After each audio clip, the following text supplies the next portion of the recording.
Alright, what is up, everybody? We are back with another edition of Everyday Hoops. Hope you guys are having a good one. The Thunder have another great game. They win game 2 and have won both games up 2-0 in the Western Conference Finals. So we're talking about the game here in today's video. Thank you guys for the views on the videos and the shorts recently. I really appreciate it. If you do like the content around here, consider subscribing, liking, turn notifications to all stuff like that. I really appreciate it. Really helps out a lot. We're on the road to 1,000 subscribers, and closer and closer as the days go on. So all support on the channel, we very much appreciated. Links to my Twitter and all that stuff down in the description below. And yeah, don't want to waste any more of your time. Let's get right into it. The Thunder, another amazing game for them. They dominate this one. Maybe not dominate this one, but they're in control for most of the game, winning by 15, 118, 103. They take a 2-0 series lead. This game did not start similar to game 1 was. Game 1 was more of an ugly type of first half for both teams. Both teams' offense could really get going. This one, it was kind of opposite. For Minnesota, Anthony Edwards got things going. Anthony Edwards took 18 shots in the first half, took more shots in the first half of this game they did in the entire day of game 1. He came out aggressive from the get-go, kind of with an emphasis like, I gotta shoot the ball, I gotta put up points, I gotta do that. The bench for Minnesota started off really good in the first half. Nikhil hit some shots. Dante hit a 3 or 2. Now Reed started to get to the basket. And it was like, oh shoot, here comes the game for Minnesota. Even Jaden McDaniels hit a couple shots early, hit like 2 threes in the first quarter. And it looked like Minnesota was finally starting to figure things out. But for OKC, it was just, their offense is going. Whether it was Chet Holmgren down in the paint, J-Dub was really aggressive in this game. Shea, doing what Shea does. And it felt like both teams kind of going back and forth, back and forth, back and forth. OKC's defense was definitely a big factor early on in the first half of this game. Minnesota was trying to kind of throw some zone here and there, but it just wasn't really working too well. We got the Shea and Ant battle late in this second quarter where both of them were going back and forth, back and forth, back and forth. And OKC had a comfortable lead going to halftime. I think they were up like 7, I want to say. And then we get to the third quarter. And in the third quarter, that's where OKC kind of took over this game. I think J-Dub made a big difference in this game in terms of his, from the jump, honestly, for the entirety of the game, just him being able to score. I think this might have been the most comfortable I've seen him look in the playoffs so far in this game. I felt like he was so super comfortable, super decisive. I feel like there's a lot of times in this playoff run where he was kind of indecisive. He caught the ball and kind of looked for a second, do I shoot? Do I make the extra pass? Do I pull a 3? Kind of deciding what do I do? What do I do right here? And this game, I felt like he was super decisive. He was like, I'm going to the rim. That little turnaround fading shot, I feel like went in at the entirety of the game, and he was super determined and knew I'm gonna shoot this shot, and it went in. Chet Holmgren doing his thing. The defense really turned up. OKC forced another 14 turnovers. Julius Randle with 4 turnovers in this game. He did not play well at all. He wasn't really a factor in this game at all. Case of Wall started hit some threes. Alex Caruso hit a 3-pointer. Shea was getting to the free throw line a lot more in the second half. And it's just like OKC kept running it up, when they didn't really have a great game from the role players. No role player, besides the big 3, no one else had more than 9 points tonight for OKC. It was just, I feel like everybody was contributing. The defense was still amazing. Just Minnesota was really, there was a point in the third quarter where it felt like they kind of caved in a little bit. But they're just kind of all right. They got OKC went on to a big run. I think they were up 22 at the end of the third quarter. And it felt like Shea put up a masterclass in that third quarter. And it felt like Minnesota kind of went dull. Anthony Edwards was a little bit of passive. The bench started missing shots. No one could really make anything happen for Minnesota offensively. And OKC's defense credit for 1, but also 2, it felt like Minnesota kind of got really fed up. You saw in the fourth quarter, Jim McDaniels had the flagrant 1. You saw they kind of just lost faith in themselves. It felt like at some point they did try to make this an interesting game in the fourth. They got it down to 11 and 10-point game, but at that point OKC just kept rolling. And I appreciate Ant because Ant started taking shots in the fourth. Ant finished with 26 shot attempts because at one point Ant was just I'm just gonna shoot the ball. At this point, we just need someone to shoot. Julius Randle doesn't play the entirety of the fourth quarter. Rudy Gobert once again plays under 30 minutes. The bench, some of them, Nikhil had a good game. Besides that, Dante DiVincenzo didn't really do much. Naz Reid was out there, but he wasn't really making big plays happen. And it was just tough for Minnesota to really get anything going. And OKC ends up dominating and kind of cruising to another win here. Look at some of the numbers. Points in the paint. OKC dominates again, 58-44 in points in the paint. Well, Minnesota didn't really live behind the 3-point line for a lot of this game, but they just couldn't really get to the basket because no one was making anything happen. Fast break points. OKC 16, Minnesota 9. Turnovers. OKC had 6 turnovers in this game, just 6 while forcing 14. points off turnovers, another big factor. OKC, 22 points off turnovers, Minnesota 10. So far in this series, I think OKC outscoring Minnesota 53 to 20 in points off turnovers. 53 to 20. You're getting what 30 more points off turnovers. 30 points is huge. That's huge. Shea with a master class here, 38 points, 8 assists, 12 for 21, 13 for 15 for the free throw line, plus 25 on the night that he gets awarded with his MVP trophy in front of the hometown, in front of the home crowd. And he showed out, really. He just had a lot of moments and buckets in this game. I was like, man, he just took over and just said, all right, we're winning this game. And then again, what I said about J-Dub, awesome game, 26, 10, and 5, doing a little bit of everything. He was huge. Chet Holmgren gives you 22 and 4. When he's playing like this offensively, I feel like he was really passive early on. There's a lot of shots I feel like Chet wasn't taking. I was like, come on, Chet, like shoot the ball. And then at one point he got really into a groove in this game, especially in the second half, and really helped close this game out. Hartenstein gives you good, Lou Dort gives you good minutes, 9, 8, and 4, plus 29. Case Wallace hits a couple of threes. Alex Caruso fouls out, but he gives you some good energy. Thunder shoot 50% for the field on a night where they didn't shoot good well from 3. Okay. Minnesota actually won the 3-point battle in this game. OKC was 9 for 33, while Minnesota was 11 for 39. And Minnesota got more free throw attempts. Minnesota 26 free throw attempts, OKC 24, and OKC missed 5, while Minnesota missed 4. But rebounds, even Minnesota won the rebounding battle too, which is honestly kind of insane to me, because watching the game, it did not feel like that. Watching this game, it felt like the rebounding battle was going to OKC, and a lot of it was, again, the third and fourth quarter, where I felt like Minnesota kind of lost their fight, because there's a lot of times where like Lou Dort was running in for offensive rebound.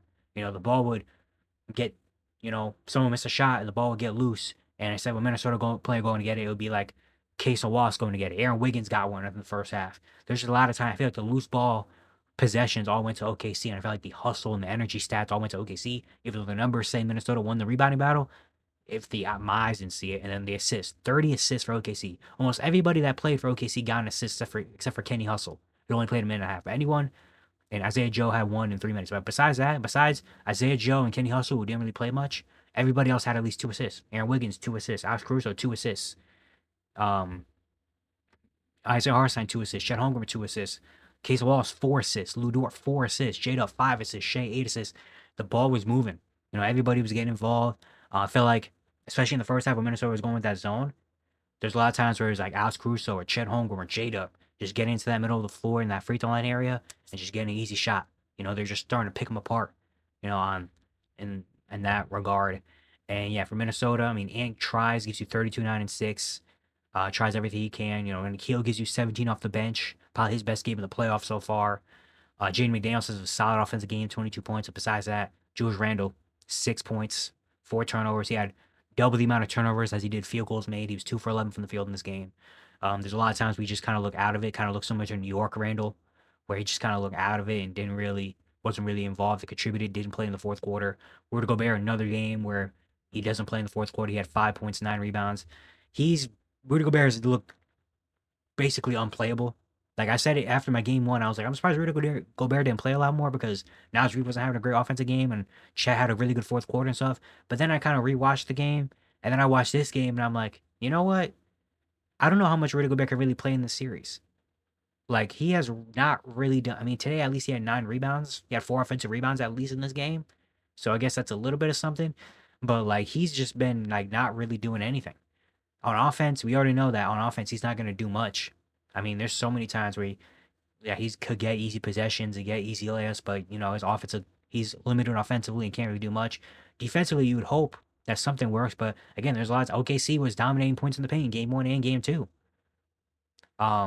There's a lot of times he's getting boxed out. There's a lot of times where Isaiah Hartenstein and Chet Holmgren are boxing out. There's a possession in the first half where Lou Dort, was it the first half or the second half?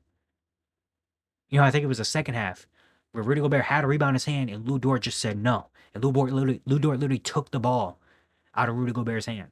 Like, Rudy Gobert has just looked bad. Mike Conley as well, 1 for 6. At least he was a plus 14 in this game.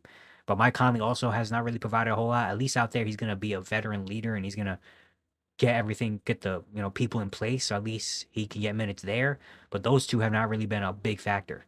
Not even Vincenzo with negative 27 in this game. He had a couple threes in the first half, but after that, it was just not really much to do. Naz Reid still has not hit a 3 yet in the series. He's 0 for 12 from 3. At least today, he got to the free throw line a little bit and had 10 points. But it's tough for Minnesota out there, man. I mean, again, a game where Minnesota wins, you win the 3-point battle, you win the free throw battle, you win the rebound battle. Your star player has 32 points. You get 22 from Jaden McDaniels, 17 from Nikhil Alexander Walker, and you lose by 15 still. It was still a game where it just kind of felt like, I don't want to say not a contest because OKC wasn't up by 30 the entire game, but it felt like OKC was kind of in control for most of this game.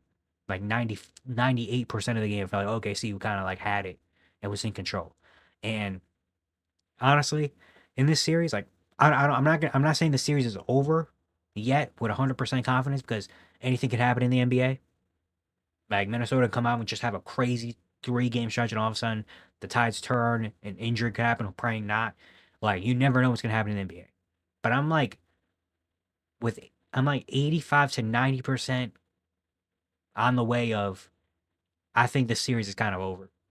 Again, I'm not saying with 100% certainty and confidence, but I'm getting closer to it because it's not even that Minnesota is really playing bad in this series, but OKC is just a different level of monster. And again, I said it after the game 7. I said in the preview of the conference finals. I said it in game 1. That Nuggets series against OKC, I feel like really they earned their stripes in that series. Denver as a reigning champion did everything you possibly could to take that team to a game 7. OKC dominates that game 7, and so far through these 2 games of the conference finals, again they still have to win 2 more games. They still have a lot more to do, but I felt like Denver was going to be their greatest test. And now I feel like after OKC won that series, it feels like they kind of that series win felt kind of like they got over the hump a little bit. Of like, you know how young teams in this position kind of have like a little obstacle that they have to go over. Like the Bucks did it a long time ago with the Bucks, where they had 2 or 3 years in a row. It was just early loss after early loss for early loss, and they couldn't get over that hump. You know, the Celtics the last couple years have been like right there, like they are conference finals, NBA finals, conference finals, and then last year they finally got it. You know, OKC hasn't had as long as it because it's only like the second year of OKC being this good. And last year they lost in the second round, and this year it looked like there's a lot of points in this series where I felt like they were kind of like not prepared for the big moment. But that game 7 win, that series win, kind of felt like they took a step forward in their progression, and they kind of showed everybody, hey, and showed themselves like, hey, we're here. And so far through these 2 games against Minnesota, they have shown like, hey, we're the number 1 team for a reason. You know, and you're gonna know. Like the defense they have is elite. Again, 30 plus. They're winning the points off turnover battle by 30. This is one of the most elite defenses we've seen in a very, very, very long time. Shea is doing his thing. Shea can get a bucket anytime he wants. And then when you have J-Dub and Chet give you performances like this, like I feel like this is their most, in terms of their big 3 of Shea, Chet, and J-Dub, I think this is their best, all 3 having a big performance. I don't think we've seen a game, maybe I'm misremembering, I don't know, but I can't remember off the top of my head, that we've seen a game where all 3 of them are kind of doing this. You know, where all 3 of them have 20 plus. All 3 of them are shooting the ball well. All 3 of them are attacking and aggressive.